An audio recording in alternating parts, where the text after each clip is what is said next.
Hello, welcome to LK Telugu vlogs. ఈ వీడియోలో నేను కారంగా కరకరలాడే కమ్మటి బూందీ కార బూందీ ఎలా చేయాలో చూపిస్తున్నాను. వేసవికాలం సమ్మర్ హాలిడేస్ ఇస్తారు, పిల్లలకి ఏదైనా చేసి పెట్టాలంటే ఇలా ట్రై చేయొచ్చు. ఒక్క శనగపిండితోనే నేను చెప్పింది ప్రాసెస్ చెప్పినట్టు చేస్తే యాజ్ టీజ్గా చాలా బాగా వస్తాయి. ఇక్కడ నేను కావాల్సిన ఇంగ్రీడియంట్స్ స్క్రీన్ మీద డిస్ప్లే చేసిన శనగపిండి, నీళ్ళు, మనకి డీప్ ఫ్రైకి సరిపడా నూనె. ఇక్కడ నేను కడాయి అంటాం కదా బూర్ల ముకుల్లో 2 ఇంచెస్ గ్యాప్ వచ్చే వరకు నూనె పోస్తున్నాను. నేను తీసుకున్న క్వాంటిటీకి అంత నూనె పడుతుంది. నేను 2 గ్లాసెస్ శనగపిండి తీసుకున్నాను, దానికి అంత నూనె పడుతుంది. ఎందుకు అంటే లోపల నూనె తక్కువగా పోసుకుంటే మనకి బూందీ పైకి గుండ్రంగా బాగా వచ్చినట్టు అనిపించదు. అందుకని నూనెకి బూర్ల ముకుడు లోతు ఉండాలి. ఇక్కడ నేను 2 గ్లాసులతో శనగపిండి తీసుకున్నాను. శనగపిండిలో ఉండలు లేకుండా చేత్తో అని చూడాలన్నమాట, ఎందుకంటే మళ్ళీ ఉండలు కట్టేస్తుంది మనం నీళ్ళు పోసి కలుపుకునేటప్పుడు. జల్లించుకోవాలనుకుంటే జల్లించుకోవచ్చు కూడాను. కొన్ని శనగపిండిలు బాగానే ఉంటాయి, కొన్ని శనగపిండిలో బాగా తుక్కుగాను ఇలా ఉండల్లా ఉంటుంది, కాబట్టి జల్లించుకున్నా బాగుంటుంది. శనగపిండి తీసుకుని నేను ఇక్కడ నీళ్ళు పోసుకొని కలుపుకుంటున్నాను. ఇక్కడ బూందీ గొట్టాలు, మనకి చిల్లులు గరిటె ఉంటాయి కదా బూందీ తీసుకోవడానికి, వాటికి ఇలాంటి గరిటెలు స్టీల్ సామాన్ షాపుల్లో దొరుకుతాయి. ఇవే చాలా బాగున్నాయి. నేను వేరే స్టీల్ది కూడా ట్రై చేశాను, కానీ నాకు అంత బాగున్నట్టు అనిపించలేదు.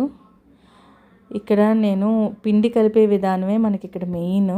నూనె పీల్చకూడదు అన్న, బూందీ బాగా రావాలనుకున్నా కూడా పిండి కలిపే విధానమే.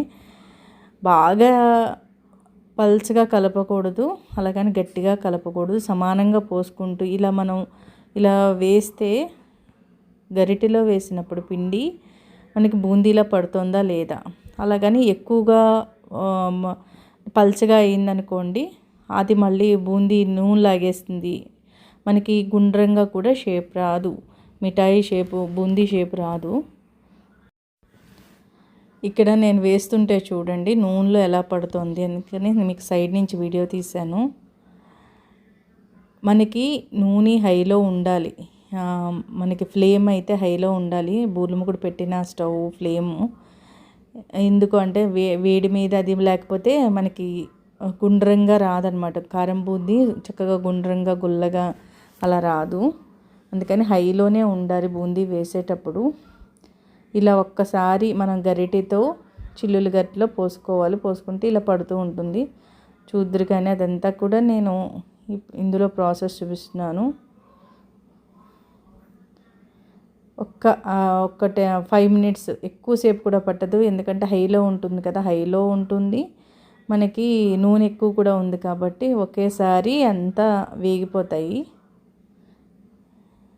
ఇవి కరెక్ట్గా చేస్తే ఒక అరగంటలో అయిపోతుంది ప్రాసెస్, మొత్తం అరగంటలో అయిపోతుంది.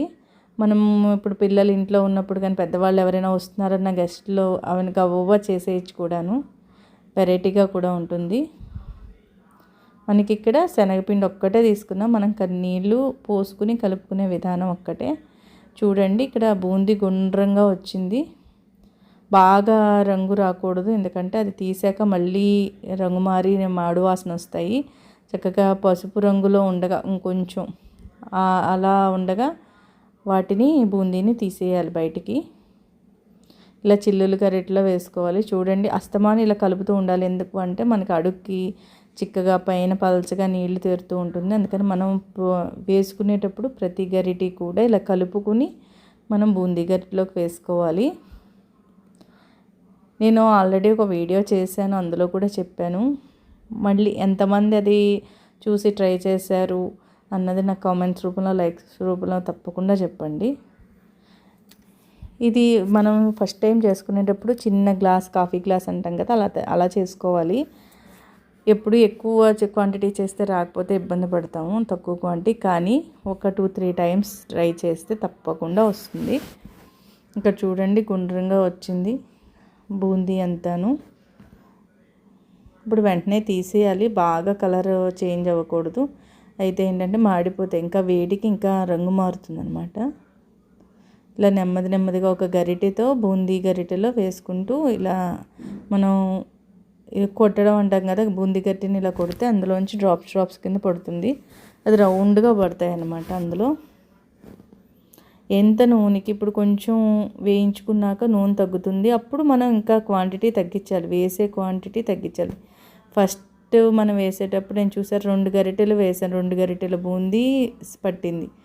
మనకి నెమ్మదిగా నూనె తగ్గుతోంది అన్నప్పుడు 1 గరిటె వేసుకోవాలి. అప్పుడు బూందీ పిండి శనగపిండిని 1 గరిటె వేసుకోవాలి. ఇక్కడ మనము ఇది ఉప్పు కారం ఒక గిన్నెలో వేసుకుని కలుపుకొని ఉంచుకోవాలి. ఇక్కడ నేను జీడిపప్పులు కానీ వేరుశనగ గుళ్ళు కానీ చక్కగా ఇలాగ డీప్ ఫ్రై చేసుకుని వేయించుకుంటే చాలా టేస్టీగా ఉంటాయి. కరివేపాకుని ఇలా చిల్లులు బేసన్లో తీసుకుని, అంటే నూనెలో వేస్తే అది తీయడం కష్టం అవుతుంది. కరివేపాకు కూడా చాలా రుచిగా ఉంటుంది. ఇక్కడ నేను నైవేద్యానికి చేశాను కాబట్టి వెల్లుల్లిపాయ వేయలేదు. అది ఇష్టం ఉన్న వాళ్ళు వెల్లుల్లిపాయలు వేయించుకు వేసుకోవచ్చు. అచ్చు మనకి బయట స్వీట్ షాప్లో దొరికే బూందీలాగే ఉంటుంది. కరివేపాకు వేయించుకుని, నేను ఇక్కడ జీడిపప్పు వేసాను. జీడిపప్పు వేయించుకుని వేసుకోవాలి. ఉప్పు కారం ఒక గిన్నెలోకి వేసుకుని కలిపేసుకుని అప్పుడు బూందీ మీద వేసి మనం కలపాలి. అప్పుడు 2 సమానంగా కలుస్తాయి. ఉప్పు కారం విడివిడిగా వేస్తే ఈక్వల్గా కలవదనమాట. అందులో ఇలా వేసేసుకుని ఇలా కలిపేసుకోవడమే. చాలా మనకి చెప్తున్నాను కదా, తక్కువ టైంలో తక్కువ ఇంగ్రీడియంట్స్తో అయిపోతుంది, చాలా రుచిగా ఉంటుంది. ఇలా మనం ఉప్పు కారం వేసుకుని కలిపేసుకుని ఇలా గరిటెతో కలిపేసుకోవడమే. నేను చేసిన 2 గ్లాసుల పిండికి నాకు ఎంత బూందీ అయిందో చూసారు కదా మీరు. ఇలాగే మనం తక్కువ క్వాంటిటీ తక్కువ టైంలో చక్కగా బోళ్ళు, నేను తీసుకున్న డబ్బా కూడా చాలా పెద్దగా ఉంది, అంత బూందీ అవుతుంది. ఇందులో మనం వేరుశనగ గుళ్ళు కూడా వేసుకోవచ్చు. వేరుశనగ గుళ్ళు, జీడిపప్పు అది మన ఆప్షను. ఎలా ఉంది ఈ వీడియో అన్నది కామెంట్స్ రూపంలో, లైక్స్ రూపంలో తప్పకుండా చెప్పండి. మన ఛానల్ని ఫస్ట్ టైం చూస్తున్న వాళ్ళైతే తప్పకుండా సబ్స్క్రైబ్ చేసుకోండి. LK Telugu vlogs. Thank you.